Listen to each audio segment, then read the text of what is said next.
Well, obviously disappointed in the results. I thought our guys opening 2 quarters, survived some things that we had to persevere and weather through offensively and defensively and in the kicking game. But felt at halftime coming in, if we could just go out and match that effort in the second half and give Auburn credit, they were able to do it. We weren't.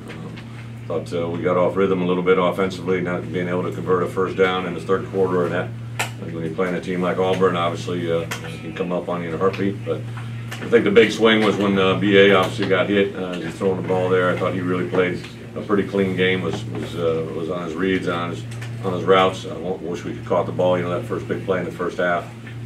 Those are big plays that we got to have, especially playing a team like Auburn. So defensively, I think that the pace of play and obviously all that was going into it, our guys were locked in. But on the same account, as soon as we got them off rhythm, there at the end of the half, I thought with the two stops that we'd be able to play that way in the second half. The big play was a killer. We call big play anything over 20 yards in the run game and 25 in the passing game, and those we're just going to have to eliminate and tackle better defensively. But the kicking game, I thought Sam was really good. Did a nice job both punting and kicking. We did some pooch punts, getting the ball down inside the 10. I was happy with, but overall, obviously, 2 quarters of football that we can live with, but 2 that we can't. That's about it. How big a momentum swing was that pick six? Well, it was a big momentum swing. I think obviously offensively we knew we were going to have to score some points. The explosive offense that they had, but obviously that's a huge swing, not only in the points, but just a really it hits you in the stomach and takes a lot of energy out of the sidelines. What do you feel like happened in the second half where you weren't able to run as effectively as you did in the first? I think a couple things. They made obviously some adjustments. Our guys did as well. We I think began to press a little bit when we were down by 2 scores. Whether the coaches or players, we had a plan that was working. We were able to run the football effectively. We just didn't go to it much in the third quarter, and that's something we'll definitely take a look at. What are the positives you take away from? Positives: we played some young guys, played a lot of guys, true freshmen and redshirt freshmen that hadn't played before. Obviously had some adverse weather there after we came back out, but I think our guys left that locker room and they wanted to play 10 minutes of best football they had, and we got that sack there. That was another one. We were going to go 4 downs, but the 4th and 10 plus, we just didn't want to try to convert that. Like you said, I think we ran the ball effectively in the first half, and there's some positives there.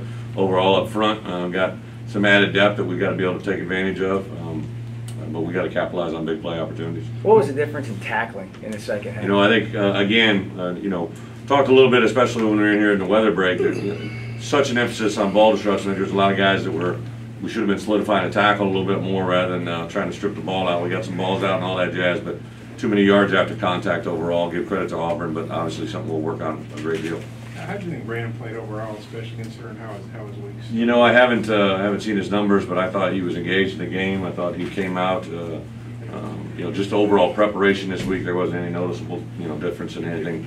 We all know what was happening away from the stadium, but I think that there was guys again that believed in him, and I think it's a positive step in the right direction for him. What was the locker room like at halftime? At halftime? Yeah. Like it would be. Well, we ran into a little glitch. Our coaches never made it down from half. They were stuck in the elevator, so it's kind of a little audible there that we had to deal with.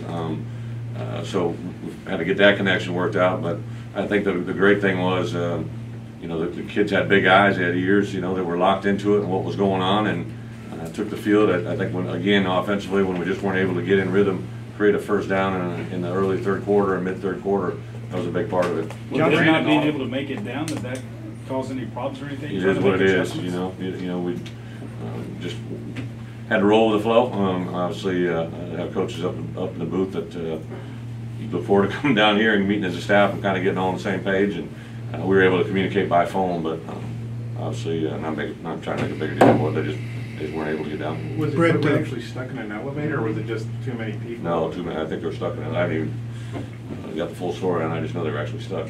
Johnson's going in the first half. They kind of got down your middle a little bit. Yeah. Was that something that y'all thought might try in this game? There was a play action read off of it. There was one that came across the formation. There was 2 that were from the front side of it.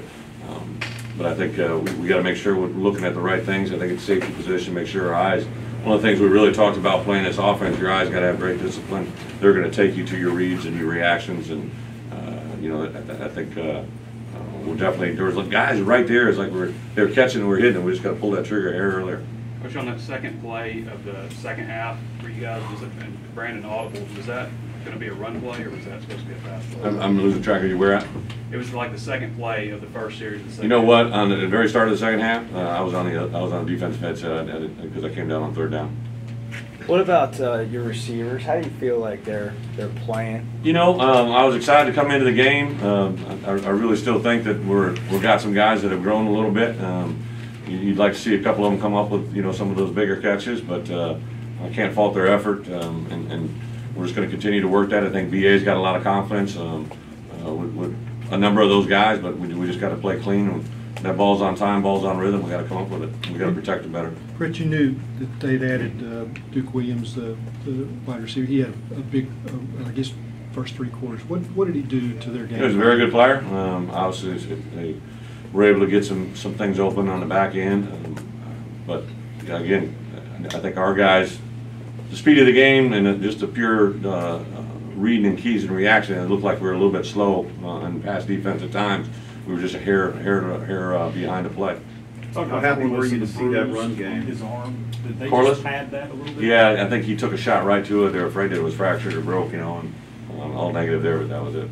How happy were you to see that run game working so well in the first half? The holes were huge. Yeah, I think we should be able to run the football. We should be able to run it with some authority. We got a number of tailbacks that I think can change the game, and we just got to be able to stick to our plan in that regards and hit some play action passes off of it. But we need it in the third and fourth quarter just as much as we needed in that first half.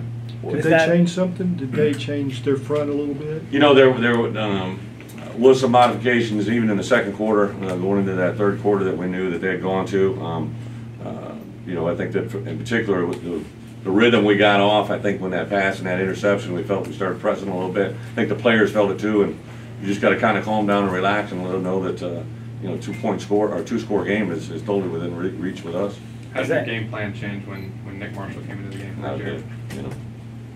Happy for him to get to play. Is that what it sort of feels like when it's going well for you, the way you played? I'm not saying you played a perfect first half. But. No, I think in particular, one of the reasons you play the type of offense we play is, monopolize the clock and be able to, move the ball down the field and keep their offense, on the sidelines, but also it's a little bit of frustration. I've seen it work, and, for a half, we're doing some things that were very, very well, but we got to be able to hold up in all three phases, offense, defense, special teams. What's your message to the team moving forward after the positives you mentioned? I think the big thing for us is I think we stayed relatively healthy. I don't know if I haven't gotten the injury report yet, but I think we played through some pain. Some guys were banged up out there, but on the same account, there are some positives that we got to take. We can't let Auburn get us twice. Obviously, we got to take this weekend. They obviously, because of the holiday, don't have school on Monday, so it's a little bit different schedule for them overall. But get ourselves into a normal game week preparation. We can't let one game define us or define our season. We got an opportunity to bounce back here against Nicholls State, and obviously the rest of the season. You said you were going to play a lot of offense. It looked like Sebastian played. I didn't see. Sebastian played. I think he was in on our first 2 scoring drives. Cameron Jefferson popped in there.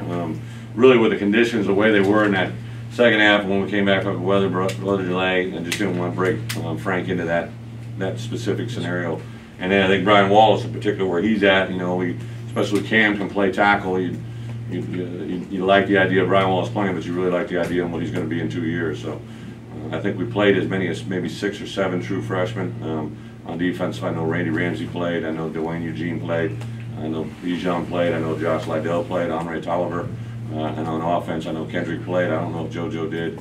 And then a number of redshirt freshmen played as well. Conditioning-wise, how do you feel like they were out there?